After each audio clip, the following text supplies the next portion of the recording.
Hello అండి, welcome back to my mini blog. ఈ place చూసి ఇప్పటికే అర్థమై ఉంటుంది ఇది ఎక్కడ అనేది. నాలా కొత్తగా వెళ్ళే వాళ్ళకైతే తెలియదు కదా, అందుకే చెప్తున్నా. ఈ ప్లేస్ వచ్చేసి దిండి చెరువు అన్నమాట. ఇక్కడ వచ్చేసి చేపలైతే బాగా ఫేమస్ అంట, ఎందుకంటే చెరువు పక్కనే ఉంది కాబట్టి. చెరువు కడ పైకి ఎక్కుతుంటే బాగానే ఉంది, కానీ ఈ స్మెల్ అయితే అస్సలు బాగాలేదు. అబ్బా, చేపల స్మెల్ అయితే మామూలుగా రావట్లేదు ఇక్కడ.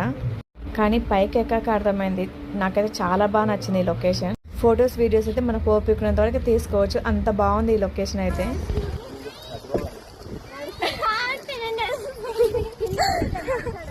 కానీ లాంగ్ జర్నీ చేస్తూ మధ్యలో ఆపుకుంటూ ఇట్లా టీ కాఫీ తాగుకుంటూ వెళ్తుంటే ఆ ఎంజాయ్మెంట్ వేరు. అవును, ఇలా టూర్ ప్లాన్ చేసినప్పుడు ఫ్రెండ్స్తో వెళ్ళడం ఇష్టమా, ఫ్యామిలీతో వెళ్ళడం ఇష్టమా? ఇంకా నా విషయానికి వస్తే మాత్రం నేనైతే ఫ్యామిలీకి ఎక్కువ ఇంపార్టెంట్ ఇస్తా. నల్లమల ఫారెస్ట్కి అయితే ఎంట్రీ చేసినాం. ఇంకా నాలా నేచర్ లవర్స్కి అయితే క్లైమేట్ కూడా సింక్ అయింది. ఫుల్ నల్ల మబ్బులతో కూడి చిన్నగా వర్షం పడడం అయితే స్టార్ట్ అయింది. సరే అన్నీ ఇప్పుడే మాట్లాడుకుంటే ఎలా? నెక్స్ట్ వీడియో వరకు వెయిట్ చేయండి. Okay, bye.